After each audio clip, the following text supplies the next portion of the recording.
Hello বন্ধুরা, কেমন আছো তোমরা সবাই? আশা করছি তোমরা সবাই অনেক ভালো আছো। কুটুয়ান দিদি ব্লগিং চ্যানেলে তোমাদের সকলকে জানাই স্বাগত।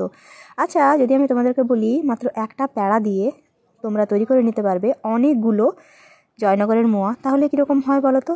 কথাটা শুনতে কীরকম লাগছে, তাই না বলো? তো চলো আজকে একদমই কম উপকরণ দিয়ে এবং বাড়িতে থাকা বেশ কিছু উপকরণ দিয়ে কিন্তু তৈরি করে নেব জয়নগরের মোয়া। একদম দোকানের মতো কিন্তু পারফেক্ট হবে এই মোয়াগুলো। তো চলো তৈরি করে নিই।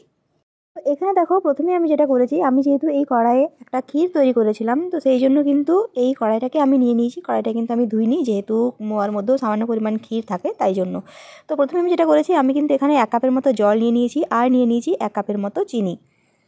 এরপর চিনি এবং জলটা খুব ভালো করে আমি এখানে গুলে নেবো। যখন দেখবো যে চিনিটা খুব ভালো করে জলের মধ্যে গুলে গেছে, তখন আমি এতে মিশিয়ে নেবো 1 কাপের মতো বা একটা ছোট বাটির 1 বাটির মতো নলেন গুড় বা পাটালি গুড়।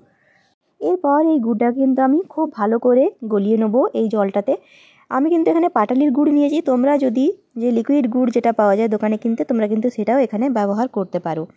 এরপর আমি কিন্তু এই গুড়টাকে খুব ভালো করে ফুটিয়ে নেবো। প্রায় 10 মিনিট ধরে আমি কিন্তু এটাকে জাল করে নেবো। তো প্রায় 10 মিনিট পর কিন্তু গুড়টা খুব ভালোভাবে ফুটে গেছে। এরপর আমি কিন্তু এটাকে আরও খুব সুন্দর করে নাড়িয়ে চাড়িয়ে নেবো। আর এখন দেখো, আমি এটাকে কিন্তু একটা টাচ করে দেখতে পাচ্ছি যে একটা তারের মতো এটা তৈরি হয়ে গেছে। যখনই দেখবে যে এটা একটা তারের মতো তৈরি হয়ে গেছে, তখনই কিন্তু এটাকে নামিয়ে নেবে, মানে গ্যাসটা কিন্তু বন্ধ করে একটুখানি হলেও ঠান্ডা করে নেবে। এখানে দেখো, আমি নিয়ে নিয়েছি প্রায় 250 গ্রামের মতো খই। আর এই খইটা কিন্তু আমি দোকান থেকে কিনে নিয়েছি। এটা কিন্তু কনকচুর ধানের খই নয়, এটা কিন্তু এমনি নর্মাল ধানের খই, যেটা বাজারে অ্যাভেলেবেল পাওয়া যায়। এরপর আমি যেটা করব, আমি গুড়ের ওই মিশ্রণটার সাথে কিন্তু এই যে খইটা, সেটা কিন্তু আমি খুব ভালোভাবে মিলিয়ে নেব। এরপর কিন্তু আমি খুব সুন্দরভাবে এটাকে নাড়াচাড়া করে নেবো, যাতে ওই গুড় জলটার সাথে বা গুড়ের সেই মিশ্রণটার সাথে কিন্তু খইগুলো খুব সুন্দরভাবে মিশে যায়।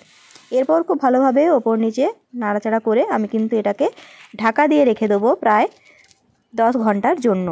আর ঢাকা দেওয়ার আগে আমি এখানে তোমার দিয়ে নেবো, আগের থেকে আমি তৈরি করে রেখেছিলাম এই গুড় জল। এটা কিন্তু একদম ঠান্ডাটাকেই কিন্তু আমি এখানে খুব সুন্দরভাবে দিয়ে নেবো। খুব ভালো করে আমি কিন্তু নাড়াচাড়া করে 10 ঘন্টার মতো ঢাকা দিয়ে রেখে নেবো। তো এখন দেখো, প্রায় 10 ঘন্টা পর কিন্তু আমি সকালে এটাকে খুলে দেখলাম, খুব ভালোভাবে কিন্তু তৈরি হয়ে গেছে। আর নিচে যতটুকু যে গুড়টা লেগেছিলো, আমি কিন্তু সেই গুড়ের সাথে খুব ভালো করে এটাকে একদম মেখে নেবো। খুব সুন্দর করে কিন্তু হালকা হাতে খুব ভালো করে আমি এটাকে মেখে নেবো। এখন দেখো, এখানে আমি নিয়ে নিচ্ছি একটা প্যাড়া।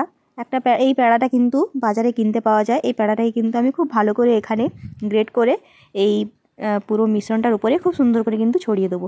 তোমাদের কাছে যদি খোয়া ক্ষীর থাকে, তোমরা কিন্তু সেটা দিতে পারো। আমার কাছে যেহেতু খোয়া ক্ষীর অ্যাভেলেবেল ছিল না, সেই জন্য আমি কিন্তু এই প্যাড়াটাকে নিয়ে নিয়েছি, যেটা দোকানে একদমই কম মূল্যে কিন্তু কিনতে পাওয়া যায়। এরপর আমি কিন্তু আবারও খুব ভালো করে হাত দিয়ে খুব সুন্দর করে কিন্তু এটাকে আমি মেখে নেবো। দেখো, একটা প্যাড়ার কিন্তু একদমই কম অংশ এখানে খরচ হয়েছে, বাকিটা কিন্তু আমি এখানে রেখে নিয়েছি। আরও পরে কিন্তু এটাকে আমরা খরচ করব বা ব্যবহার করব। এখন দেখো, আমি হাতে লাগিয়ে নেবো সামান্য পরিমাণ ঘি। আর এই ঘি দিয়ে কিন্তু আমি আবারও খুব ভালো করে খইটাকে মেখে নেবো। আর মেখে নেওয়ার পর কিন্তু আমি এবারে ছোট ছোট করে লাড্ডুর মতো করে কিন্তু শেপ দিয়ে নেবো। এখন কিন্তু দেখো, 2 হাতে করে আমি কিন্তু খুব ভালো করে চেপে চেপে ছোট্ট একটা লাড্ডু আমি তৈরি করে নিয়েছি, বা একটা মোয়া আমি কিন্তু তৈরি করে নিয়েছি। তোমরা কিন্তু চাইলে 1 হাতে করেও করতে পারো। আমি যেহেতু সাইজটা একটু বড় করছি, তাই জন্য কিন্তু আমি 2 হাতে করে চেপে চেপে এভাবে আমি কিন্তু মোয়াটাকে তৈরি করে নিয়েছি। তো এখন দেখো, আমি কিন্তু প্রত্যেকটা মোয়াকেই খুব সুন্দর করে এখানে তৈরি করে নেবো। প্রত্যেকটা মোয়া কিন্তু তৈরি করা হয়ে গেছে। এখন আমি যেটা করব, যে অর্ধেক প্যাড়াটা ছিল আমার কাছে, সেই প্যাড়াটাকে কিন্তু আমি আবারও খুব ভালো করে এখানে গ্রেড করে নেবো। আর উপর থেকে কিন্তু খুব সুন্দর করে আমি ছড়িয়ে দেবো।